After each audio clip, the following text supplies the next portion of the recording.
I've been playing a bunch of Delta Force Extraction, and the start of the game can be pretty overwhelming as there are loads of unique game mechanics, useful settings and hidden features that can make your gaming experience much more fun and much more successful. In this video, I'm going to share with you some of the knowledge that I've learned so far that can help save you some frustrations, get a head start on your opponents, and hopefully win some PvP and extract with a ton of loot. I'll put a full chapter listing down below, and if you enjoyed the video, then drop a like and a sub, and I'll make some more like this. In Delta Force Extraction mode, if you get killed, you'll lose everything you're carrying, your guns, your armor, your helmet, everything in your backpack and rig, but the only things you won't lose are those things stored in your safe box and your card holder. Your card holder can only hold keycards, but your safe box can hold all sorts of useful things, so stick your most valuable items in there. By default, you'll start with one that only has 2 slots, which is pretty limited, but through various mechanisms in-game, especially including events, you can unlock bigger safe boxes which can allow you to extract with more stuff even if you get killed. To check your events, see the event tab down here at the bottom of the start page or press F6 so you can see if you've completed anything or if there's one you can target to try and get a safe box, and if you do unlock one, then click your collection button, which is just to the right of it, or F7, then go over to the items tab and you'll find your safe box listed here. You have to click on it, select used, and then OK, and then if you go back to your stash, click on your safe box itself, it'll actually give you the option to switch this out for one of the other options. You can see here I've got my advanced safe box 2x2, put that in, and I now have 4 slots in my safe box. When looting enemy players, it's easy to overlook this little button at the top, the reward button that can actually give you some bonus cash. Not everybody you kill will have something listed here, but if the players you've killed have done any in-game contracts that give them money, then that'll actually be listed at the top here, and you have to click this button manually to take this money. It's very easy to miss, so make sure you always check that when you're looting players. If they've been out doing a bunch of contracts, especially on the higher difficulty modes, they could have a lot of money sitting there. Stripping down enemy weapons is a really useful way to get more money and more equipment and save some space as well. You can right click on guns and select unload ammo, or go to the details page where you can unload ammo as well, and you can often find very valuable ammo, especially inside player guns or boss guns who might be carrying some gold ammunition, which can be worth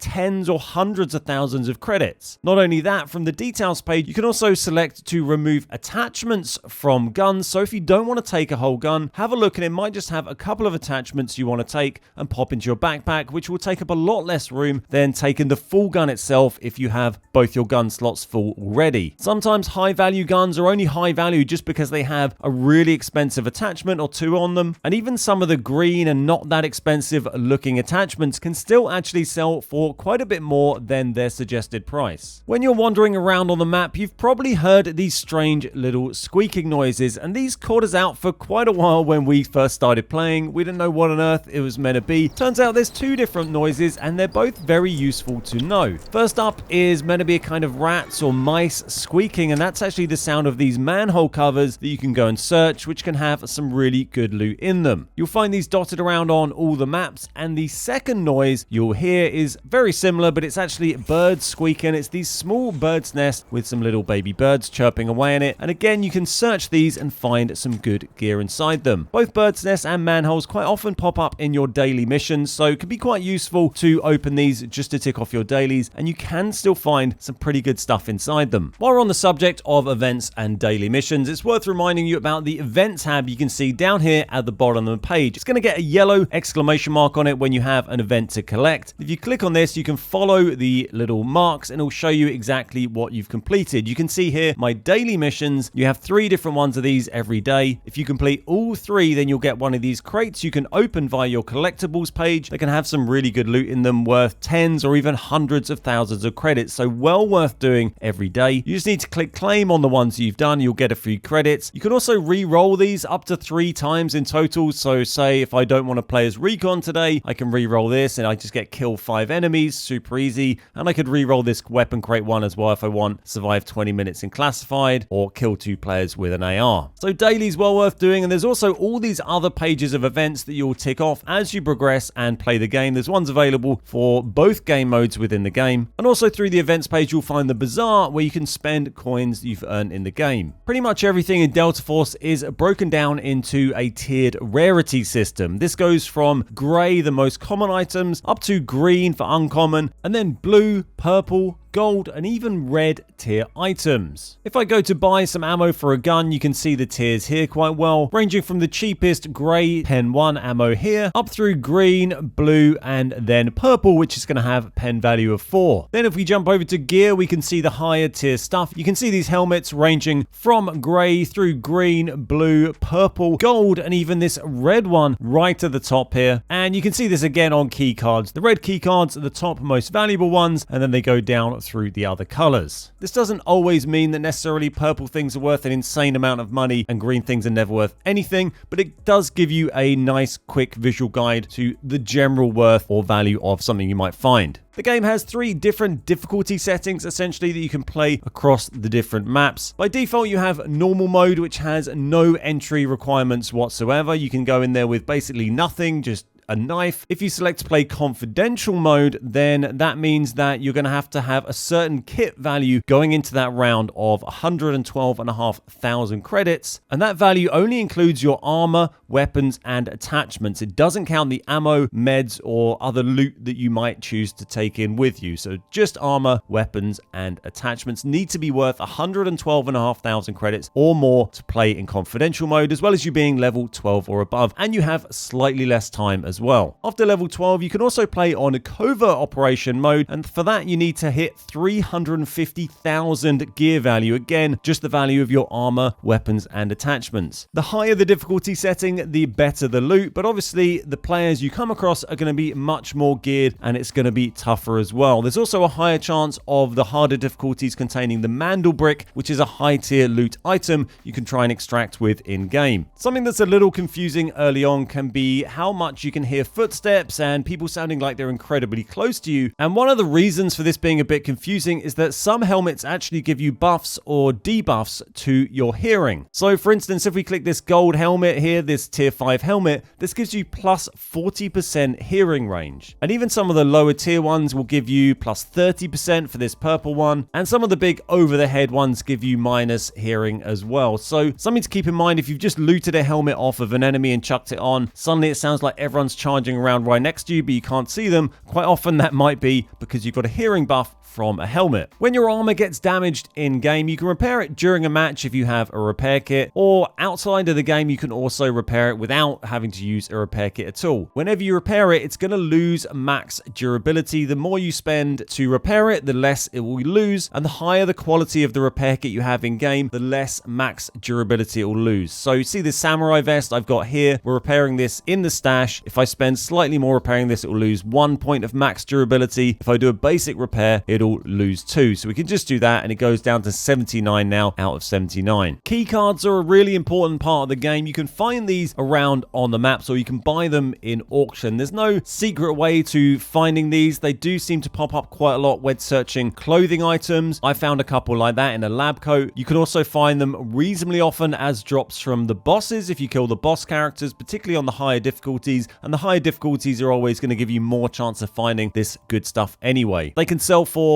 a couple of 100,000 up to 3 million, and if you can't find any, you can always save up money and buy them via the auction. You can put these into your card holder, which then can't be lost. Even if you get killed in game, you'll still keep your key cards, and they'll give you 20 uses of a specific room on one of the maps. So you see, if I select my substation tech room here, this is a red one of the more expensive ones, you can actually go to use that, and it'll show you exactly where on Zero Dam this key card is. It's in the substation upstairs behind the safe. The more expensive the room, the higher the rarity of the card, the more things are going to be in there, the more containers, more safes, more servers for you to search. They're not guaranteed to have amazing loot, but they can have some pretty good stuff in there. But it's always going to be a bit of a gamble whether you'll make your money back. I think they're all kind of worth it. They're good fun, and I enjoy using them as long as you manage to actually extract with the loot and don't get killed on the way out. On regular difficulty, you get 20 uses of a key card when it's brand new, but if you're playing on confidential confidential mode, it will use 2 uses every time you use it. And if you're playing on covert mode, it will use 3 uses every time you use it. If you have one of these completely unused, you can sell it for auction for quite a bit of money usually, but if you've used it even once, then you won't be able to sell it at auction anymore. You'll only be able to sell it just to the shop, which will be for much less money. So if you do want to sell a keycard that you found, don't use it at all. Just get it straight on auction. And if you do want to use it, chuck it in your card holder and crack on. Another thing worth knowing is when you use a keycard to open one of these rooms, you actually get a short period where only you can loot things in that room. It's about 45 seconds. So your teammates can't come in and steal all the loot immediately. When you've opened it, you can go in and just search through the things and you get first pick of each of the containers. If you want to keep your stash nicely sorted, there's obviously the sort stash button here. You can click manually after each match, but you can also go into your game settings and scroll down to the bottom of the game tab, and there's some options you can change down here. You can actually set it to auto sort your stash every time it opens. So if you put that on after every game, it's always going to automatically sort it. And then you can even change the order of how it sorts stuff as well. So if I wanted my key cards to go to the bottom, I could put them down here. If I wanted them at the top, I could put them up here. I could move it so my guns are at the top. And then when we go back to our stash, it's going to automatically sort it. You can see we've got key cards and guns at the top here, however you might want that. So handy little setting to know there to keep things in order. There's also some handy settings in the same area for your safe box. You can select to put favorites in your safe box first if you want. You can select to put high value items in the safe box first, and then you can select the threshold value of what high value item is, or you can have these both turned off and you'll just put things in automatically. Another useful thing to know about sorting your stash is that you can acquire various crates that will give you extra storage space within your stash. As well as that, you can upgrade your Blacksite, which is your base, and upgrading your stash here will give you extra slots within your stash, as well as extra expansion crate slots on top of that. The expansion crates, such as this ammo crate, basically go into slots underneath your main stash, and this gives me capacity to store a load of ammo here that doesn't have to sit inside of my main stash. You can craft these as you level up by going to your departments and supply station, and you'll see here that they say different crates along the bottom. We got gear crates, material crates,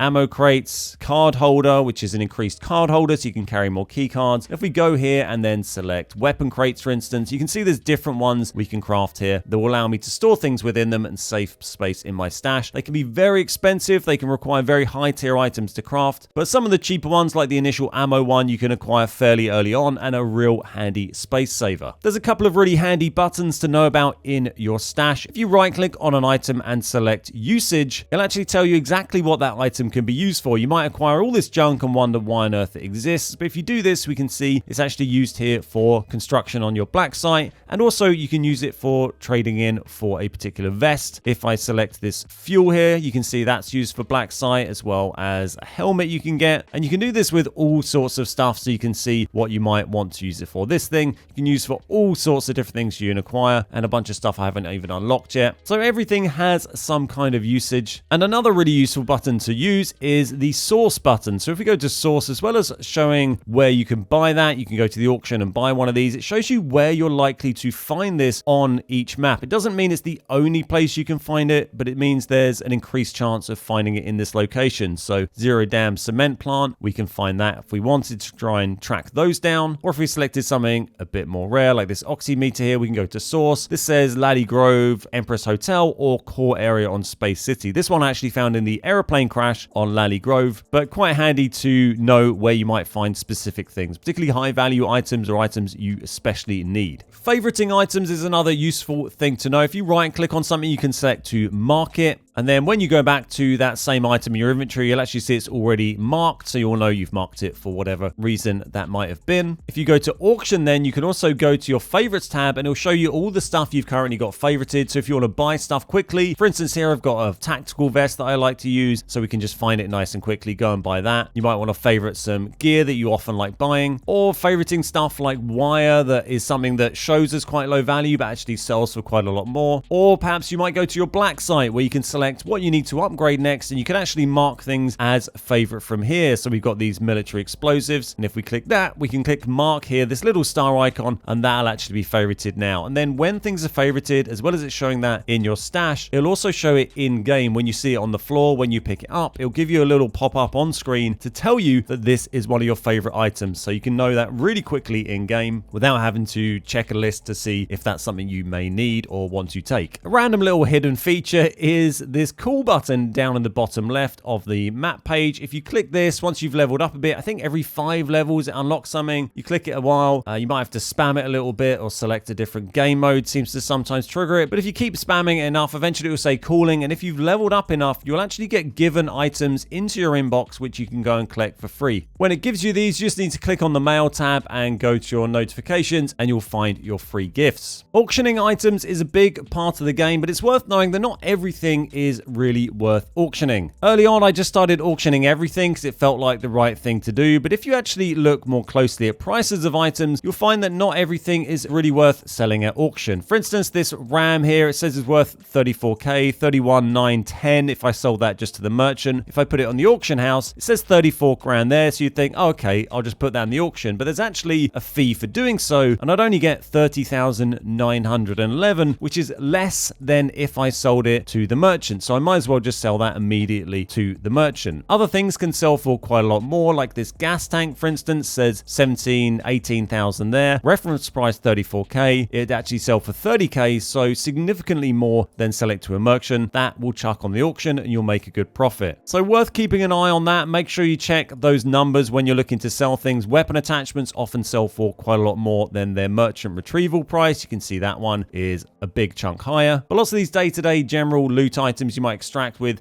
actually sell as a better price to merchants and aren't really worth auctioning at all. It's also worth remembering with auctions that once you sell things, you have to go and claim the money manually. You don't just get it. You have to click the mail icon, go to auction house, and then click claim or claim all, and you'll then get the money from these. I missed this for a while when I first started playing, so come on here and you can claim all of that money. Also, if you put things for sale in the auction house and they don't sell, then they'll be stuck in your list here. If this timer runs out, these 12-hour timers run out, that'll just sit there until I manually remove it from this slot, and I won't be able to use those auction slots. So go and check that when you log on. If you've got some old stuff there, you'll need to remove it, and you might need to relist it at a new lower price. Loadouts are a big part of the game. You can find those if you go to prepare and select a map that you want to play and do gear up. Then at the bottom of the screen, you're going to see this button L for loadout. Click this and you can see 5 different slots here, 4 that you'll be able to name yourself and create custom loadouts, and 1 that just says your previous loadout, which you can buy for just a click. If I click this button with the money in it, bottom right, that'll just buy everything in this loadout you can see on the screen here. The stuff marked with the yellow shopping trolley icon means it needs to buy it, and the stuff that doesn't have that icon means I don't need to buy it. So I have this gun, I have this rig, I have this vest already. The other stuff I need to buy. I'd recommend making a few different loadouts. You can have a fancy one, you can have a cheap one. So if you're having a bad run, you get killed and you lose all of your gear, you can just come in here, quickly click to buy the loadout you want, and then jump straight back in without faffing around, grabbing little individual bits and bobs. You click on these icons on the right where it says helmet, vest, backpack to equip items. You can select from a list of whatever you want to take. And obviously, if you put something very expensive in there, it's going to be a very expensive loadout. It's going to buy these from auction at the cheapest price it can, but obviously high tier stuff is going to be expensive. You can add ammo, you can choose what tier ammo, but again, the fancier you go, the more it is going to cost you every time you buy this loadout. It also has 3 recommended default loadouts you can just select here. And there's another similar system you can use here via the preparation page where it says gear set next to loadouts. These are basically preset loadouts that you can use a certain amount of times per day: recruit, standard, and elite. The numbers next to them indicate how many of these I can get at the moment. I can get 5 of these, 5 standard or 1 elite. And this little 2000 and the spinny icon at the top means I can re-roll this for 2000. So if I don't want this Uzi one, I can re-roll that for 2000 credits and it'll give me a different one, a Bison one. And if you select one of these loadouts, it just gives you a really cheap, quick and easy way to go into battle. You can't change this loadout at all, so once you've confirmed this, I can't then go into my stash and take something different. I couldn't put other meds in. You can see it's locked. I couldn't put different ammo in. I can't put things in my backpack, but you can actually put things in your safe box and take them in. So if you felt like this didn't have enough meds for you, or you wanted some better ammo, I could chuck in a med kit here, and I could even chuck in some purple ammo or something, and I could take that into the game with me to make this kit slightly better. You can't put attachments in there, but you can put ammo and meds in the safe box. If you want to acquire more of those tickets, you can go to Assault Battalion in your supply station, select gear tickets, and you can buy various ones here for a certain amount of credits. There's a limit to how many you can buy a day. The higher tier ones you generally get through in-game events and missions. As well as those loadouts, you can also do individual gun loadouts. So if I go to Gunsmith and select one from this list, like the Bison for instance, I can go to modify and customize it with all sorts of things. And rather than clicking the money to buy this, I just go to preview, and we can set up a load of stuff on this gun and make it look however we want without really committing to anything. And once I've put some things on this Bison and got it exactly how I want, then what we can do is go to loadout here, and we can actually do save. And if I select one of these slots and give it a name, we can save that loadout. And then in future, when we want to use a Bison, we can select from one of our preset loadouts. We've got one I actually use here, just a cheap and cheerful one, and then this test one, and you can do up to 5 for each individual gun. So you can have a bunch of setups ready for each gun ready to go, and you can even share these loadouts. Click the share loadout button, go to share, and you can copy these codes, share them with other players, and they'll be able to check out your loadouts by using your loadout code. If you go into your Blacksite and go around through this green door, the tactical warfare unit, and then round to the left, you'll find the gun range. Enter here and then just press tab to bring up your menu, and you can select any gun in the game and give it any attachments to test them out. You don't have to own it, you don't have to spend any money. We can just select this valve for instance. We can go to modify, you could put whatever you want in it, the most expensive things, these purple attachments, put them straight on, a fancy long range scope. And if we equip this one, we can go and test out here, and you can try out all sorts of different guns and get used to how they handle. You can also test out time to kill and armor penetration on different types of armor here. If we go up to the mannequin here and select the panel next to it, you can put whatever armor you want on here, just the basic helmets, even up to the real fancy pants tier 6 stuff, as well as vests. And then you can check what ammo you're using on the gun. You can see we've got different options here. We can select the different ammo here, select equip on the gold ammo, and then we can see how many shots it takes to take down different armor with different pen values. A really handy trick to know is to carry multiple ammo types. So if you hold down R to reload, you can select from your spinning wheel here which ammo you want to reload. And because there's sometimes a mix of AI bots and players on the map, you might want to carry some better ammo for when you're fighting players, and then use the cheaper stuff for when you're fighting bots. Some ammo can be really expensive, so it might be worth taking along some nice ammo to use for PvP and cheap for other stuff. Don't forget, you could also take in some good ammo in your safe box. Maybe a stack of purple or even gold ammo if you had it. Keep it in your safe box, and then when you're going to get into a PvP engagement, chuck that ammo into your inventory and get it in your gun, and that's going to give you a nice advantage when in PvP without wasting tons of money on ammo shooting bots with purple and gold ammo. Upgrading your Blacksite is a core part of the game. You can do that through the Blacksite tab and then select upgrade. It's going to unlock all sorts of things as you level up. Most of these require you to have certain items, and then you have to wait a little while for them to upgrade. And as well as that, some of these are bottlenecked by missions you have to complete or level up, or become a certain player you level yourself before you upgrade it. But don't neglect it. It does unlock some cool stuff, especially increasing stash size, increasing the XP you get from operations, increasing your auction slots, and all sorts of other useful things. Missions are a really important part of the game, and are especially useful for leveling up very quickly, as well as unlocking Blacksite upgrades and getting item rewards. Most of these are pretty easy to follow through. We go to departments and missions, you can just gradually tick these off. But if you find you've got loads, bit of a backlog, you're just focusing on PvP and looting and not really looking at these, a nice way to just get them done quickly is sometimes to go in on solo with a very cheap loadout on normal difficulty on whichever map, and just charge around and get a load of missions done and don't worry about the rest, and then try and extract. Then if you do get killed or bump into players, you didn't really take anything in with you, so it's no great loss. But I find it's quite a good way just to get a load of missions done in one quick go if you've been stockpiling them, and you'll find you'll get up loads loads of levels when you do this technique as well, because you get a lot of XP for completing these. All the maps have various secret areas you can discover on them. There's lots of these bunkers with keypads on them, which have certain puzzles you have to solve in order to gain access, as well as some jumping puzzles around the map. There's a bunch of these on each map. I've got other videos detailing exactly how to enter all of these secret areas, so if you want to know how to do those, check out the other videos. I'll link them in the description and on screen now, but I won't spoiler them now in case you want to solve those puzzles for yourself. A good setting to know if you want to do some of the jump puzzles in the game or just generally get around a bit easier is the auto mantle setting. You can find this in your general settings, and if you turn this on, then when you jump to grab a ledge, you'll just automatically mantle onto that. You won't have to press another button to grab it. I find it makes jump puzzles a lot easier in this game. Another useful setting to know in general settings is you can change your hit effect color, your blood color essentially. Obviously the game has hit markers anyway, so you don't necessarily need this as much as you might in other games, but I do find it quite useful to see that extra little visual confirmation of hits as well. There's various colors you can pick from: green, pink, blue, yellow, and red. The medic operator Stinger actually has an extra secret ability that most people haven't noticed, and that's when you throw his smoke grenade down, if you pull out your medic pistol and fire it into the smoke grenade, it'll turn it green and make it into a healing cloud of smoke. Then you and your teammates can just go into this and you'll all get healed just from being inside the smoke cloud. It only works on the single smoke grenade, not on the big long trail one dropped by the drones, so just keep that in mind. Luna also has a little option you can change with her bow when you're firing the volt arrows. By clicking RB, you can change it so the arrow will either bounce or not bounce when you fire it. If it's set to not bounce, it will just hit directly into something and stay there and set the electric charge. But if it's set to bounce, then it will do one bounce and go quite a lot further, and then it will set the electric charge. So that's everything for today. Hopefully you found some of that useful. Let me know in the comments what your favorite tip was, or if you have another tip that I might have missed. Don't forget to drop a like and a sub if you enjoyed it, and check out my other Delta Force videos for more handy tips and secrets. Thanks so much for watching. My name's Ben, we are the Beard Guys, and I'll see you next time.